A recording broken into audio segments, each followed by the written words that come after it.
Hello and welcome to today's Facebook Live session. If you don't know me, I'm Kim Feeney with Butterfly Beginnings Counseling. I'm a licensed independent social worker and a registered play therapist supervisor, and I'm really happy to be joining you here today to talk about empowering little hearts, self-care for kiddos.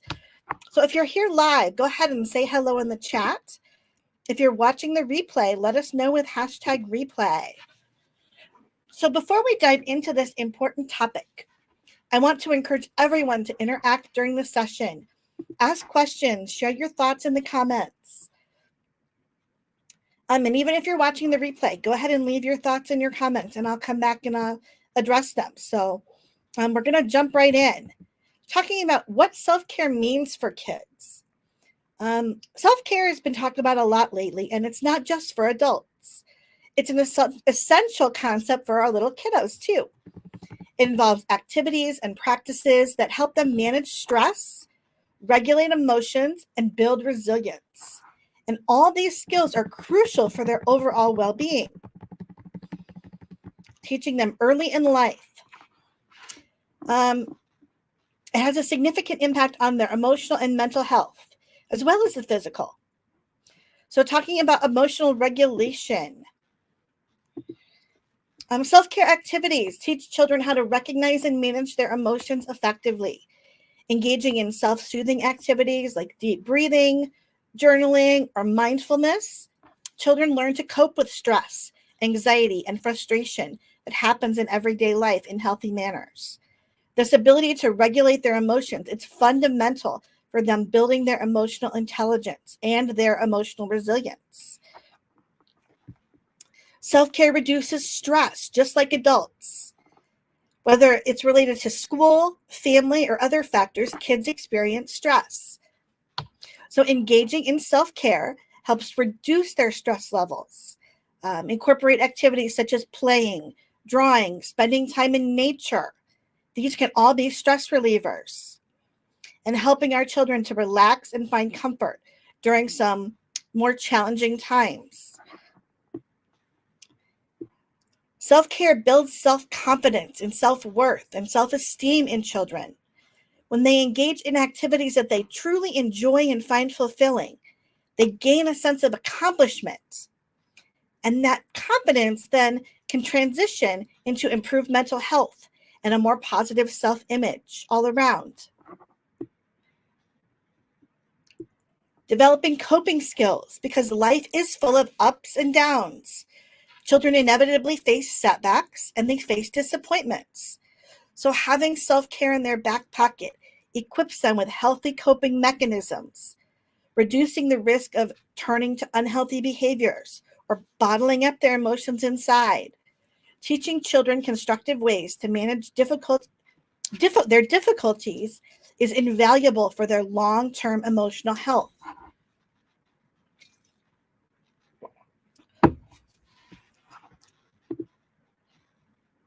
Self-care covers so many different things. It improves learning and concentration. They have better cognitive abilities. When kids are emotionally regulated and well rested, again, that sleep portion of self-care, they focus more effectively on tasks and learning, which contributes to their academic success and, again, that mental well-being. Even children can experience burnout from the demands of school, extracurricular activities, and family responsibilities. So, self-care provides them with the tools to recognize what they need when they need to take a break and take those steps to prevent physical and emotional exhaustion. Children who practice self-care are more likely to develop healthier relationships with their peers and family members. They understand their own needs and their boundaries, which leads to better communication and empathy towards others. Finally, self-care habits cultivated in childhood carry on into adulthood. By teaching children to prioritize their mental and emotional health early on, we set them on a path to becoming resilient and adaptable individuals who can navigate life's challenges with confidence and with ease. So next we'll explore some age-appropriate self-care activities that, of course, parents and caregivers can introduce and engage with their children. These activities are designed to be fun and engaging and promote emotional development. So looking at our young kids, ages like 3 to 6, incorporate mindfulness in your play. Do more things like coloring, Play-Doh, building with blocks, helping young children focus their attention and engage in more calming, creative play. Nature exploration. Go out on a nature walk or a nature scavenger hunt. Explore the outdoors, the wildlife. Collect things like leaves and rocks. Connecting with nature is soothing and grounding to all of us. Teach your kids simple breathing exercises such as balloon breaths or rainbow breaths or bunny breaths or cookie breaths. There's so many different kinds of breathing activities.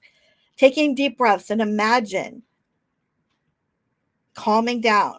This also helps with emotional regulation. If you practice it when kids are calm, then they'll have that muscle memory when they start to get deregulated to practice it. Introduce some yoga for kids.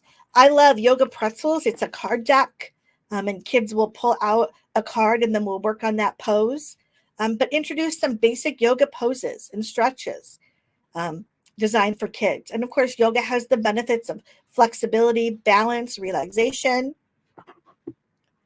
School-age children, like 7 to 12, encourage them to keep a journal, to write about their feelings, their experiences, the things they're grateful for. Journaling can be a therapeutic outlet for self-expression. Again, looking at the creative side, art or creative projects or DIY projects, creative activities that allow them to express themselves as well as boost their confidence. Outdoor activities, sports, biking, hiking, anything physical is excellent for releasing our pent-up energy and improves our mood. Then looking at adolescents, 13 to 18 years old, do some mindfulness meditation. Teach them more advanced mindfulness meditation techniques, helping with stress management, focus, and emotional regulation. Music, art, supporting their creative interests. Again, whether it's playing a musical instrument, painting, or some other artistic creative avenue, it's a powerful form of self-expression. Encourage these children to have regular exercise routines, whether it be jogging, dancing, participating in team sports, because exercise is a natural mood booster. And again, teach deep breathing exercises and progressive muscle relaxation techniques where they help them manage their stress and anxiety effectively. And then kids from all different age groups can benefit from relaxation techniques such as guided imagery, progressive muscle relaxation, warm baths before bedtime. Encourage reading books or listening to audiobooks. Reading is a calming and enjoyable way to unwind. Engage in acts of kindness and volunteering. It boosts self-esteem and fosters a sense of purpose through social interaction and social engagement. Digital detox. Perform periods of screen-free time to disconnect from our electronic devices and engage in real-life face-to-face activities. Again, nature time is beneficial for everybody. Hiking, picnicking, just playing at the park. Keep in mind, self-care should be flexible and adaptable to individual preferences. It's important to encourage children to explore different activities and find what resonates with them personally. Additionally, parents and caregivers can participate in these activities with the child to strengthen their bonds and model self-care practices. Okay. If you do have any questions or comments along the way, put them in the chat. But I want to thank everybody for joining us today. I hope you found this session valuable and that you're inspired to incorporate some self-care practices into the lives of your kiddos. Keep in mind, self-care is a lifelong skill and practice. Teaching this to our kids, we equip them with the tools they need to navigate life's challenge with resilience and confidence. And also, if you want to learn some more parenting and regulation strategies for your kids, check out my webinar, From Tantrums to Talking. During this Watch at Your Own Pace webinar, they will teach you 4 invaluable strategies, enabling you to create a more positive environment for your child. And as always, keep in mind, you're doing a great job. Just going to drop that link in the comments here.